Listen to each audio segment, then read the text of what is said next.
we're going to explore dimensions of data that shape our future.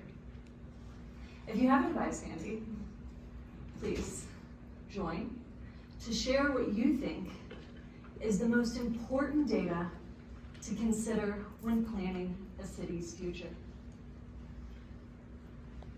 Planners convert vast amounts of complex information into clear, actionable data. What gets simplified and what gets left out determines what our future will preserve or lose. I will narrate a 5-dimensional framework where our collective visions may be nurtured into fruition. This perspective helps us integrate knowledge from diverse fields to create a resilient civilization. I recently worked with a group of planners who were unfamiliar with the data set I was evaluating in relation to their design. By planners, I do mean students in a future city competition. I was judging for the Best Land Surveying Practices Award, so my answer to this question would be land surveying data. Future City challenges students to design 100 years in the future. Most of them had never heard of land surveying before, yet how can we design a future or a city without first understanding the place it will be? This team that won the Best Land Surveying Practices Award evaluated multiple dimensions of data, including sea level rise and topography, to determine the parameters of their city. Single-dimensional data is clear and can be represented with values or shown as a line. But what do we lose when we take open-ended qualitative questions and reduce them quantitatively? In the previous version of this question, you had infinite versions of how to answer. As we proceed numerically through the dimensions, each layer contains infinite versions of the dimension before it. As we consider the variables of space, x, y, and z, each can reach infinity.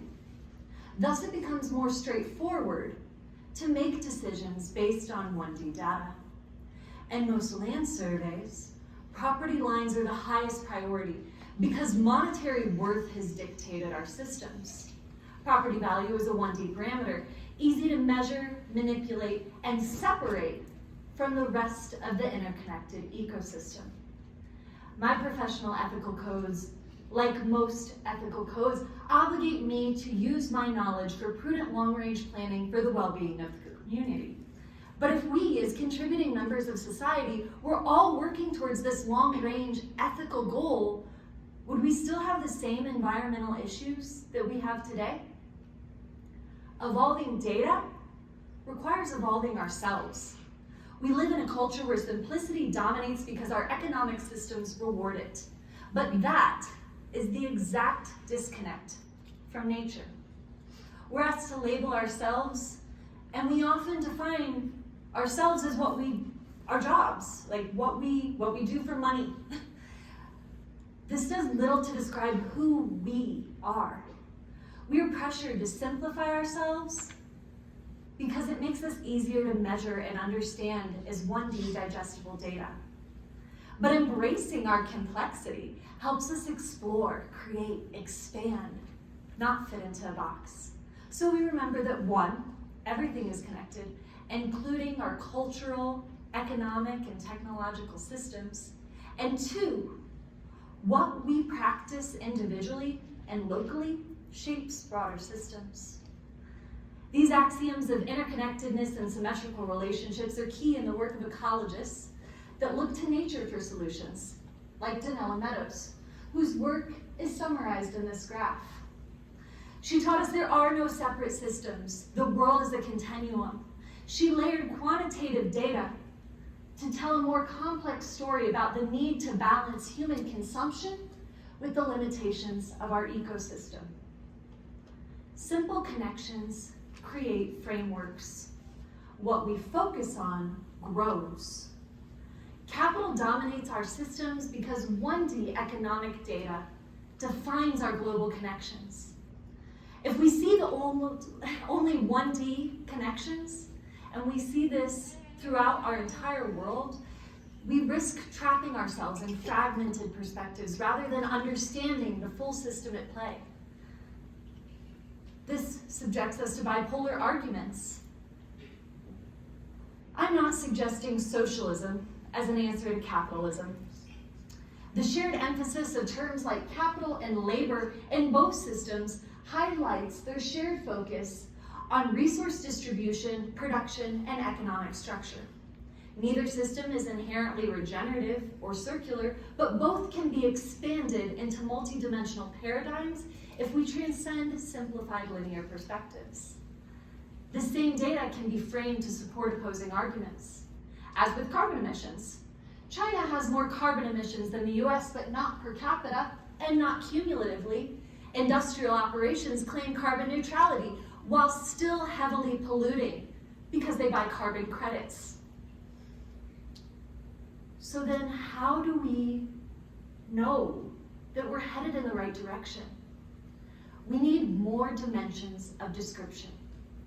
Linear methods of consumption pretend that we can just throw things away, as if there is such a place. We must consider this in a 2D perspective, asking where things come from and where they go, because it impacts our systems. Maps that help us visualize resources and interconnectedness of land can evolve our documentation dimensionally. Not all maps optimize the capabilities of 2D description. Under the property framework in the United States, the only legally required information to capture pertains to the one aspect of land created by humans, the boundary lines. This property description simplifies this complex place to a line, allowing the space to be easily monetized. Native American maps, prior to colonization, consistently show strong emphasis on waterways. Water is life for all of us. We are mostly water, after all, along with our planet. So why isn't protecting water at the top of our priority list? 3 dimensions are needed to accurately describe water resources and relationships in our physical reality, describing intermittent water pathways and water cycles also requires the dimension of time, the 4th dimension. The earth resonates in 4 dimensions tied to cycles of time, which must be invested for harvest and extraction. And policy, this means that sustainability cannot be reduced to carbon neutrality obtained through credits. It must be seen through generational impact. Too often, communities are studied, but not supported. Their data extracted, but not returned. This has been reported by Cultivando and other local organizations who have given voice to residents impacted by industries such as Commerce City by the Suncor refinery. A technological revolution is underway with ever more intensive extraction mechanisms posed as solutions without understanding the consequences that couldn't be quantified. Nature, where nothing is wasted, guides us towards thinking regeneratively, giving back to the same systems we take from, like indigenous cultures that helped shape the Amazon rainforest.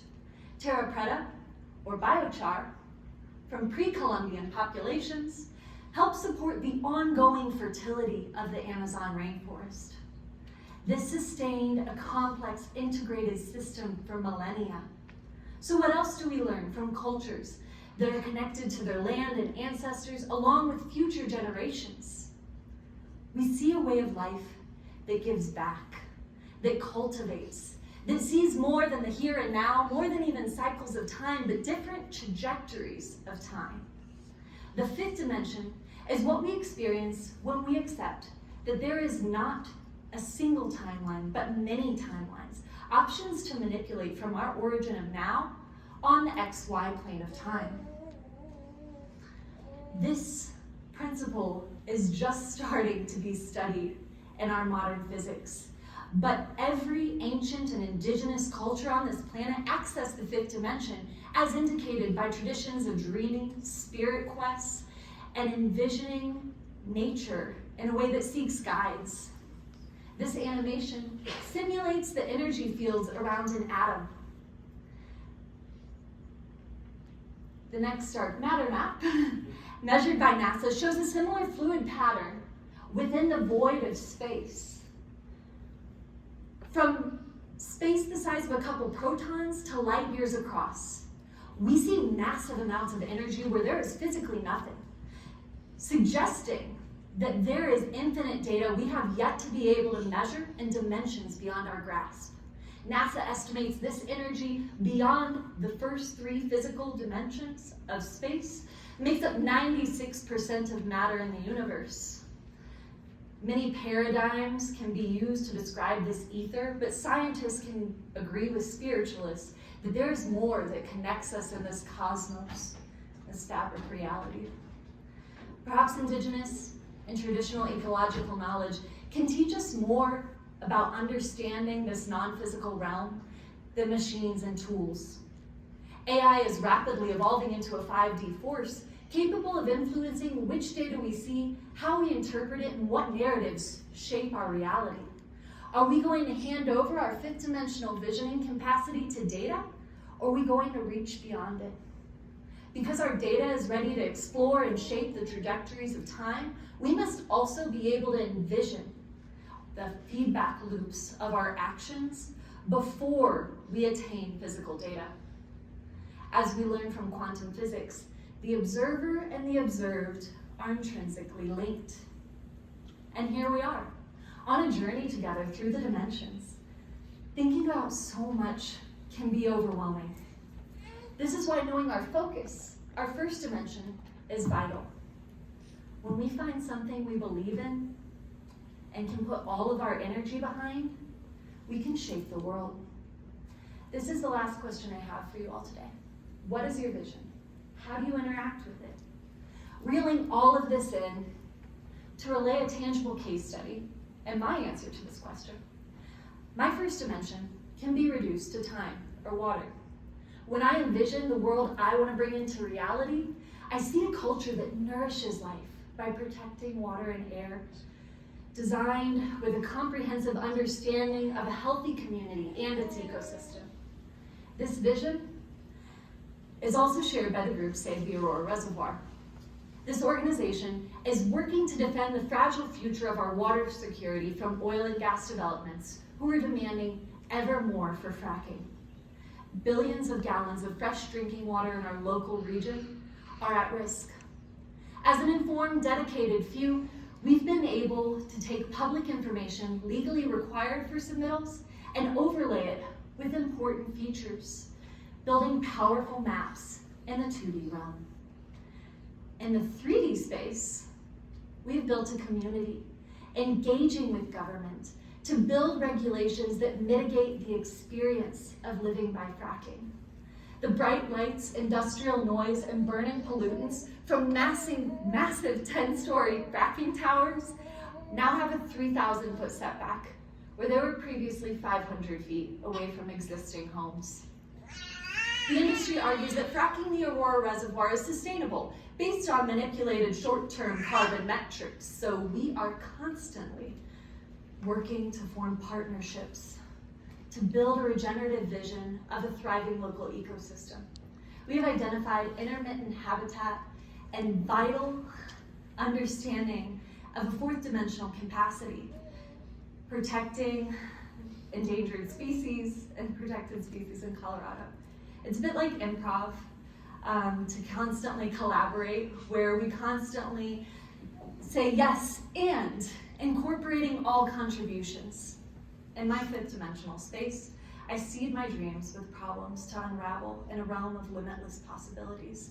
This has been useful to play out scenarios for hearings where our small group of volunteers is significantly outnumbered with paid executives. We bring a vision of community to life with art and music, inspiring energy to foster this vision. Collaboration is key, as long-term stable success happens when everyone wins. That doesn't mean that everyone gets to push their agenda. For example, I think that asking questions about status quo type knowledge is incredibly important based on my engineering studies, where I was told by specialists that fracking was magically too deep to affect aquifers and too shallow to trigger earthquakes. However, now we know from case studies such as Pennsylvania's Marcellus Shale and Pavilion, Wyoming, that aquifers are affected by fracking. And the ongoing seismic events in Weld County add to the ever-growing evidence that deep well injection induces earthquakes. If you don't know what deep well injection is, feel free to look that up. Another question seems logical to ask in respect to deep well injection.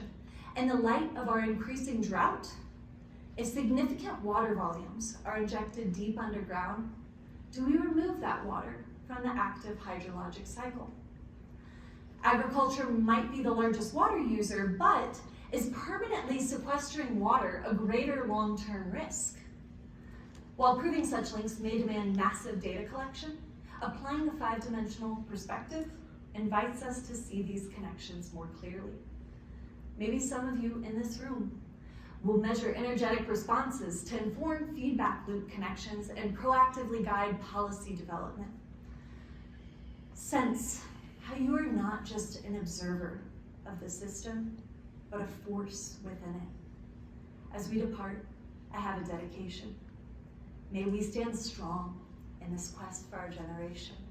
Stand up, rise, activate, engage and participate. Choose what to facilitate. Envision what you anticipate.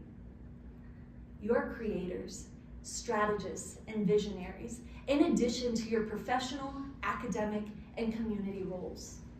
Thank you for all you are and for sharing this time and space with me.